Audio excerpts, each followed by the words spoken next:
Ça fait un petit moment que j'ai pas fait de vidéo sur cette chaîne. Alors pour plusieurs raisons, et les raisons essentielles, c'est que dans ma vie, il y a eu beaucoup de bouleversements, notamment le deuil, la perte de proches, mes parents, enfin un de mes parents, l'autre est dans une situation un peu critique également, voilà. Et puis moi de mon côté, j'ai une vie très, très chaotique financièrement, en précarité, minimum sociaux, et changement de vie, pas le choix. Je suis là actuellement dans une espèce d'organisme qui permet d'essayer de réinsérer les gens dans le monde professionnel, avec des horaires compliqués, avec voilà, une situation où en fait tout est compliqué. Et du coup, voilà, c'est pour ça que depuis quelque temps, depuis plusieurs mois même, je n'ai pas fait de vidéo. Et en fait, je pensais à sombrer mentalement pendant ces derniers mois, avec tout ce qui m'arrivait en même temps. Ce qui n'est pas d'ailleurs totalement à exclure dans le futur proche, dans un futur proche. Mais quand on se prend tout et qu'on est isolé, qu'on n'a pas vraiment de tissu familial autour de soi, ni d'amis solides, ni de partenaires, que ce soit homme ou femme, et ben, c'est vrai qu'on peut très vite s'écrouler complètement et tomber dans ce qu'on appelle la dépression. Je l'ai évité de justesse, et ce qui m'a aidé, ça a été de me plonger dans la spiritualité. Alors c'est cette thématique que je voudrais aborder maintenant, parce que je trouve que c'est une des réponses quand on est comme moi, je pense, seul dans la vie. Alors attention, je sais que c'est une approche qui peut être très controversée, parce que très vite ça fait gourou, ça fait secte, spiritualité, attention, de quoi va-t-il parler Et alors pas du tout, moi je veux vraiment parler de spiritualité au sens noble du terme. Je veux m'affranchir de tous les dogmes, de toutes les pratiques douteuses. En fait, la spiritualité est quelque chose qui ne doit pas être, qui doit s'affranchir de certitude. Pour moi, la spiritualité fait appel à quelque chose, à une notion qu'on n'apprend pas à l'école, qui s'appelle le domaine de l'intuitif, l'intuition. Nous sommes dans un monde hyper matérialiste où ce qui nous guide, c'est essentiellement le mental, c'est le concret, c'est ce qui fait qu'on doit aller gagner de l'argent pour pouvoir acheter du matériel.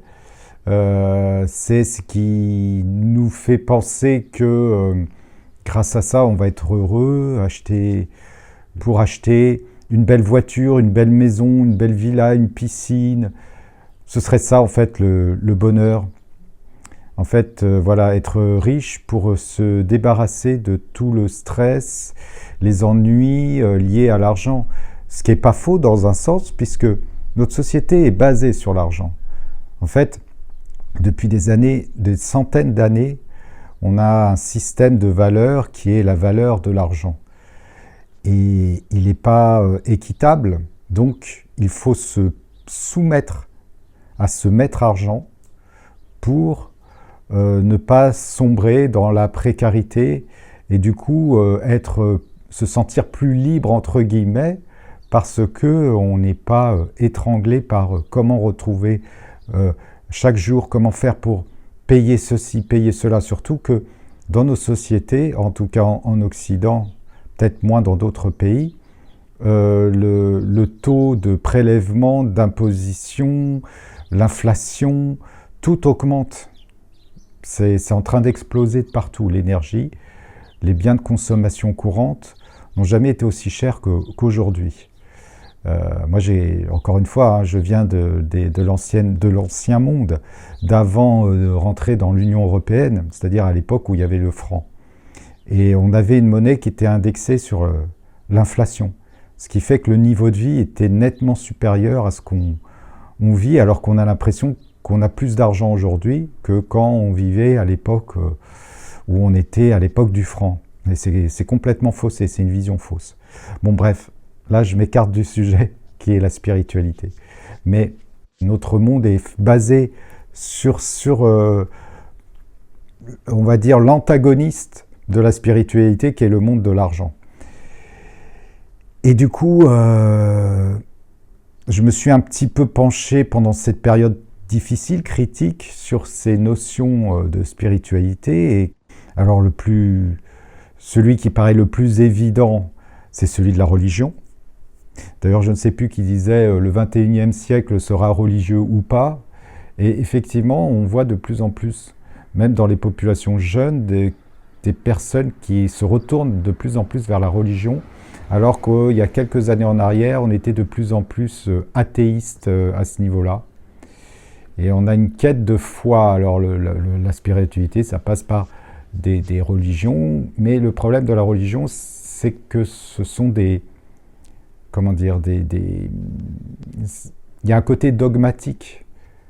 Et c'est basé sur des textes qui eux-mêmes sont écrits par des êtres humains. Ce n'est pas une divinité qui est apparue, révélation aux yeux de tout le monde et qui a envoyé de façon télépathique un message. Non, c'est de la retranscription humaine. Et comme on sait que l'humain, la fiabilité qu'on peut apporter à un être humain est toute relative, manipulateur, menteur, narcissique, etc., etc., l'être humain a toujours eu ça de tout temps.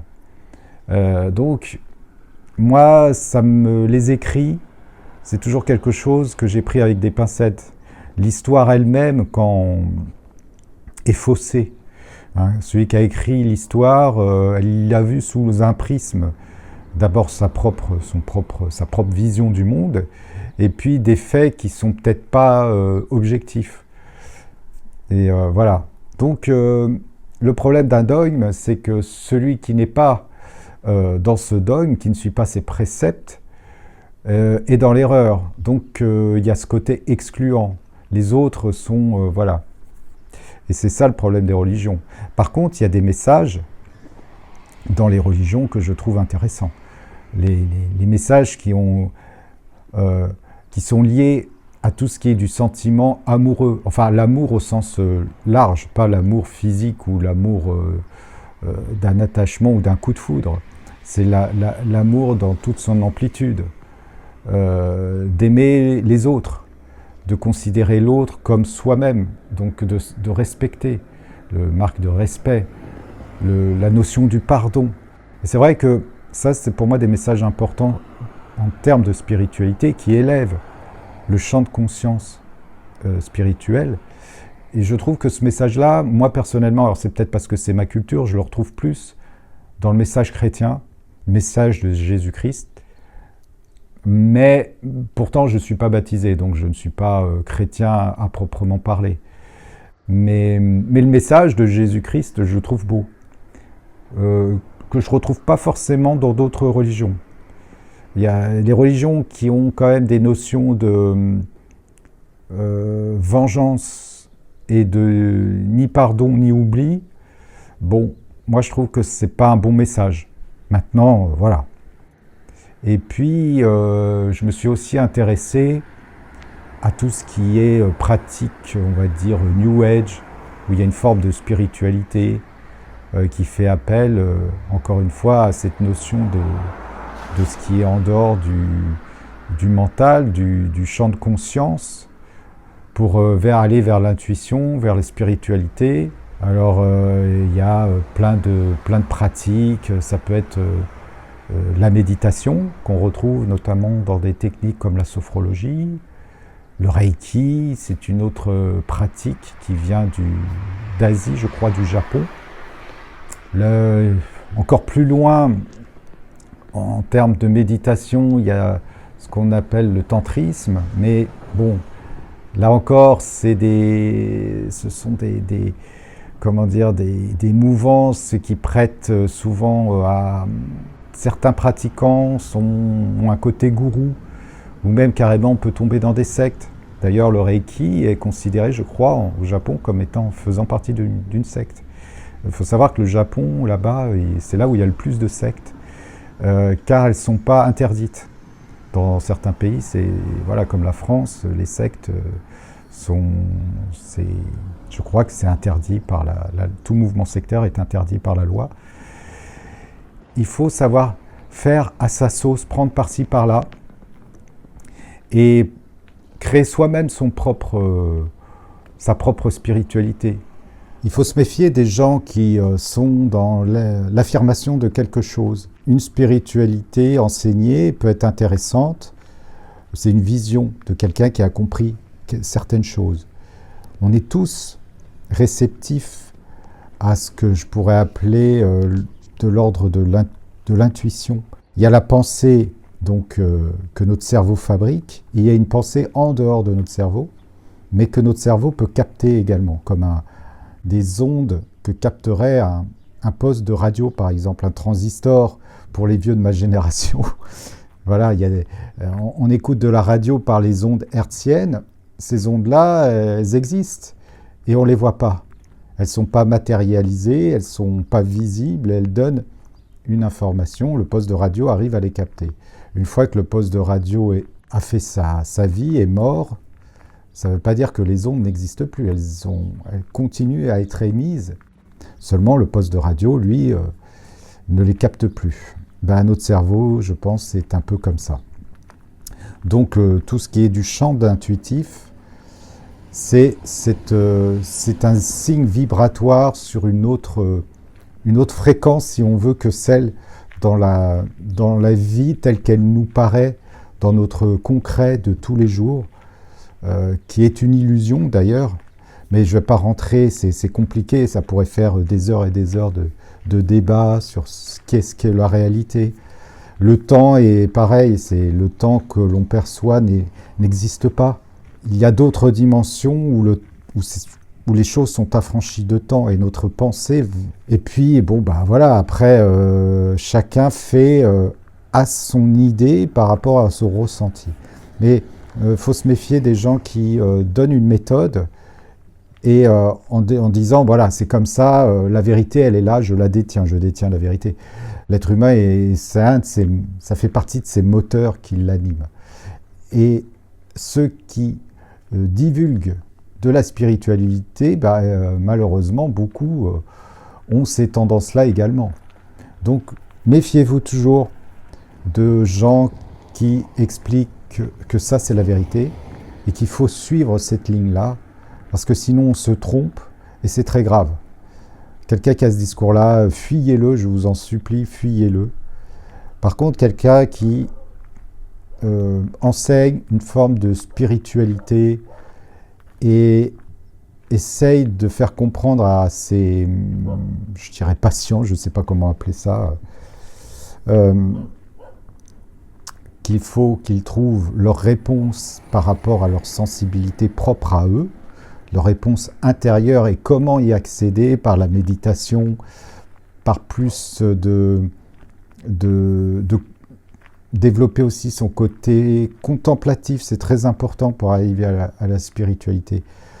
On a perdu l'habitude d'observer la nature, de la beauté de ce qui nous entoure. La nature nous apporte une beauté gratuite qui est offerte à tout le monde. Et là, il n'y a pas de notion de valeur, qu'on soit riche ou pauvre, on peut y accéder. Et elle remplit vraiment d'un bonheur. Par exemple, celui qui marche connaît très bien cette sensation-là, en pleine nature, d'être à un moment donné dans des pensées qui s'approchent du spirituel. Et c'est là où d'ailleurs il va pouvoir faire de l'expérience de synchronicité, de choses comme ça, avoir des réponses à des questions, et puis il va se purifier aussi du stress, de l'angoisse de son quotidien, de la vie de tous les jours, en faisant de la marche et en étant en pleine nature. Donc il y a tout ça. Je pense que, voilà, pour moi, c'est ce qui m'a été révélé ces derniers temps, alors que ma vie n'a jamais été aussi stressante et compliquée. Donc je pense que dans mes prochaines vidéos, la thématique sera basée sur ces sujets-là. C'est la spiritualité, il y a plein de ramifications. Ça peut être des sujets sur peut-être la nature, l'écologie, enfin la vraie, pas l'écologie politique. Euh, les minéraux, c'est quelque chose, c'est vrai que j'ai redécouvert, c'est une passion que j'avais quand j'étais petit. Voilà, le monde, la nature en général, les insectes, ces choses-là, j'apprends à redécouvrir ces petits riens qui nous entourent et finalement, pour moi en tout cas, m'apportent énormément de bonheur à les observer. Voilà, bah, je vous dis à une prochaine fois pour une prochaine vidéo.